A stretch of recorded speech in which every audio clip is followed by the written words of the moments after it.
Olá a todos, bem-vindos a mais uma aula de meteorologia básica da UFSC.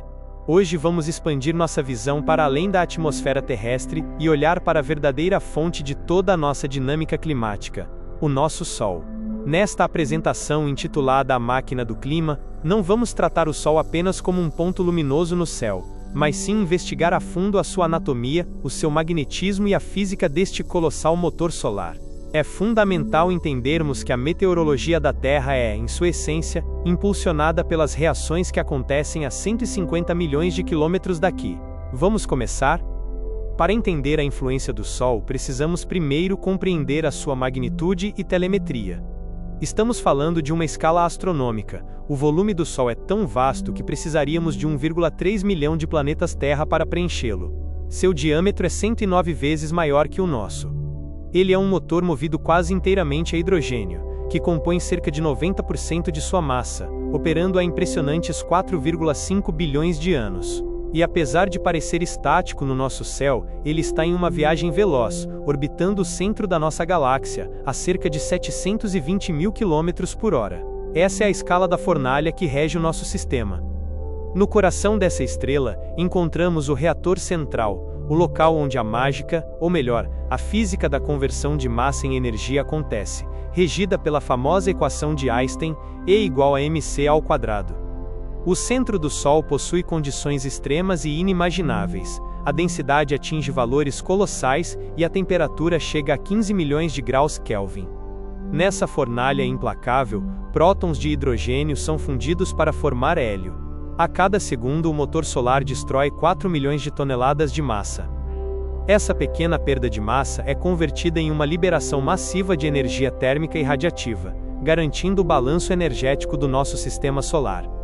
A energia gerada na fusão não viaja livremente. Ela precisa atravessar a complexa anatomia estelar que é dividida em 3 regiões principais.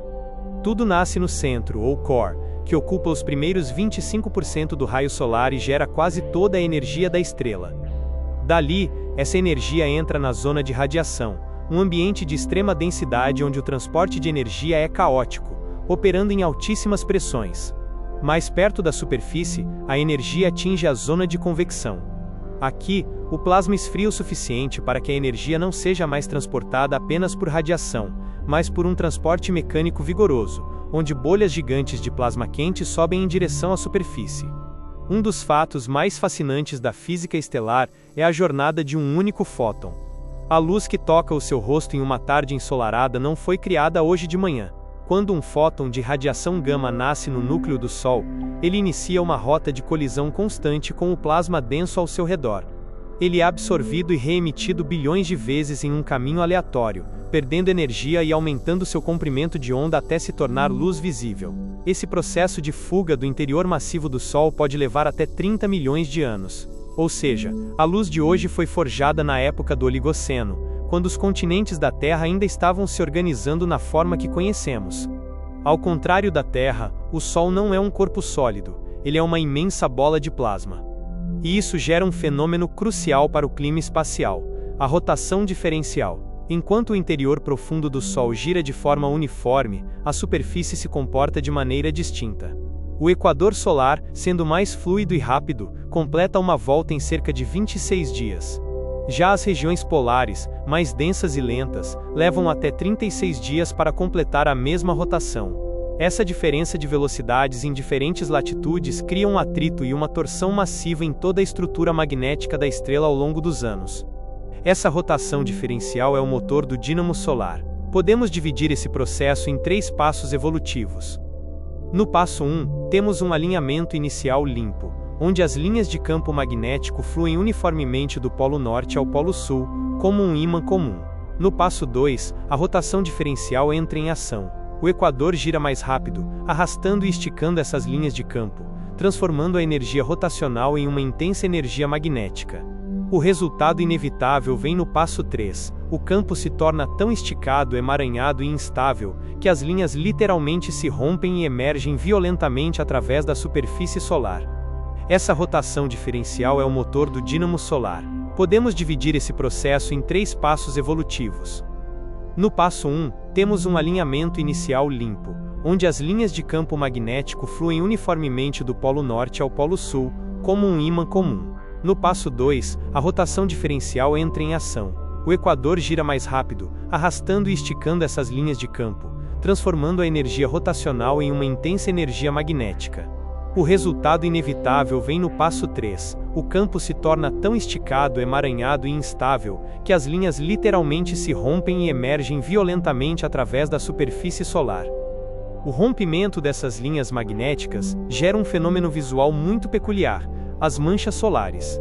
Mas por que elas aparecem escuras contra o brilho da fotosfera? Esse é o paradoxo. Elas parecem negras não porque não emitem luz, mas devido a um contraste de temperatura. O magnetismo nessas manchas é extremo, chegando a ser 25.000 vezes mais forte que o da Terra. Esse campo magnético intenso funciona como uma tampa, inibindo o movimento natural de convecção que traria plasma quente lá de baixo. Sem esse calor, a mancha esfria para cerca de 4.800 Kelvin, tornando-se mais escura se comparada com a vizinhança a 6.000 Kelvin. O Sol não opera de forma aleatória, ele tem um relógio interno muito bem calibrado. Estamos falando do ciclo solar de 11 anos. Se mapearmos a atividade magnética ao longo do tempo, veremos um padrão senoidal. Durante o mínimo solar, o campo magnético é calmo e organizado, com poucas manchas na superfície. Conforme a rotação diferencial emaranha as linhas de força, a atividade aumenta até atingir o máximo solar. É nesse pico que o campo está mais instável, gerando conjuntos de manchas solares enormes. Eventualmente, o campo não suporta a tensão, entra em colapso e se reorganiza, invertendo os polos magnéticos e reiniciando todo o motor.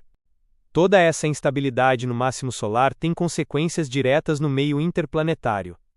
A energia armazenada nas linhas magnéticas retorcidas sobre as manchas solares pode ser liberada repentinamente, gerando erupções massivas, os flares solares e as temidas ejeções de massa coronal.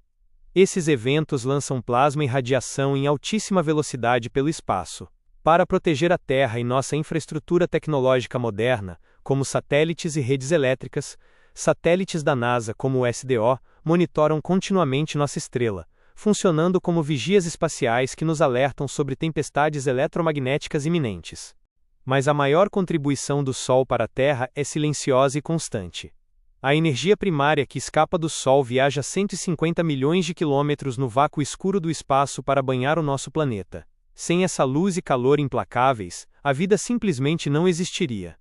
É essa energia interceptada pelo globo terrestre que aquece a atmosfera de forma desigual, impulsiona as correntes oceânicas e alimenta o ciclo hidrológico. O Sol cria o equilíbrio térmico perfeito que permite a água existir em estado líquido, a fundação e o solvente universal para toda a biologia e dinâmica termodinâmica da Terra. Para entender as estações do ano, precisamos corrigir um erro comum. O ciclo anual de temperatura não é determinado por quão perto ou longe estamos do Sol. De fato, a Terra atinge o seu afélio, a distância máxima de 152 milhões de quilômetros, bem no início de julho, durante o inverno no hemisfério sul.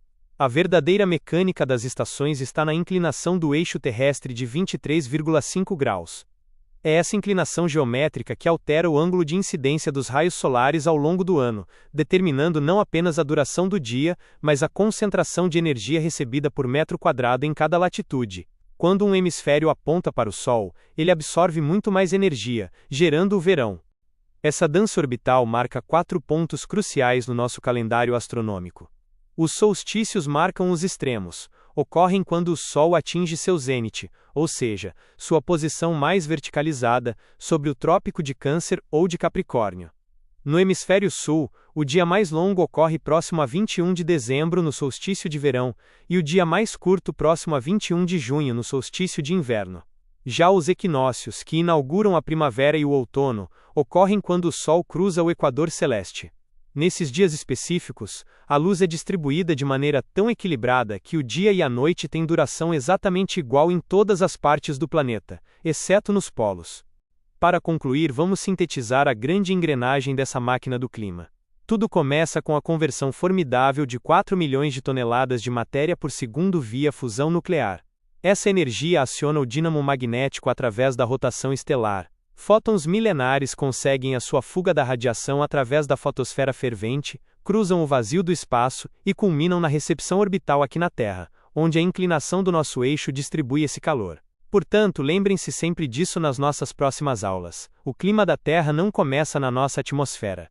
Ele nasce na fornalha nuclear de uma estrela amarela a 150 milhões de quilômetros de distância.